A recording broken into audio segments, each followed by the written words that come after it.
Here we are with Money Monday on a Wednesday. It's been a week this week. We've had birthday celebrations and all sorts of things going on.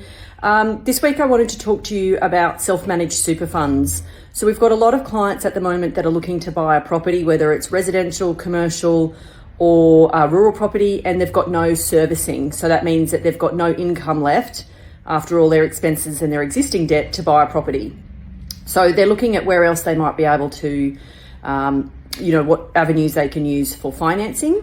And we're seeing a lot of people borrow money in their self-managed super fund. Now, this isn't for everybody. You do have to have a self-managed super fund, and you do have to have a sum of money in there available for a deposit, but it is an alternative. People often don't know that they can buy property in those vehicles.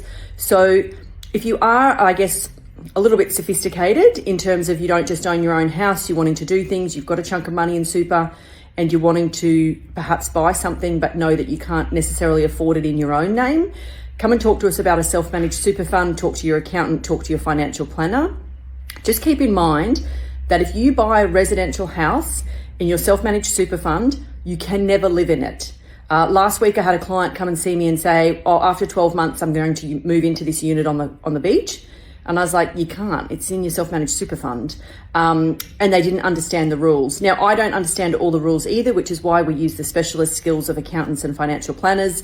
But I know enough to know that you can't live in a self-managed super fund owned residential property. If it is a commercial asset and your self-managed super fund owns it, the business that you own and operate can lease that business. So here at Golden Triangle, I could buy this building in my self-managed super fund, and Golden Triangle could lease it from my self-managed super fund at commercial rates. That is different.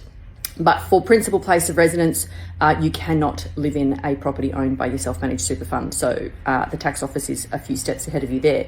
But yes, if you're looking at doing some investment, wondering how you might be able to use that cash of money that's in your super fund, nervous about the stock market, have a chat to your accountant or your financial planner and see whether a self-managed super fund investment vehicle is right for you guys.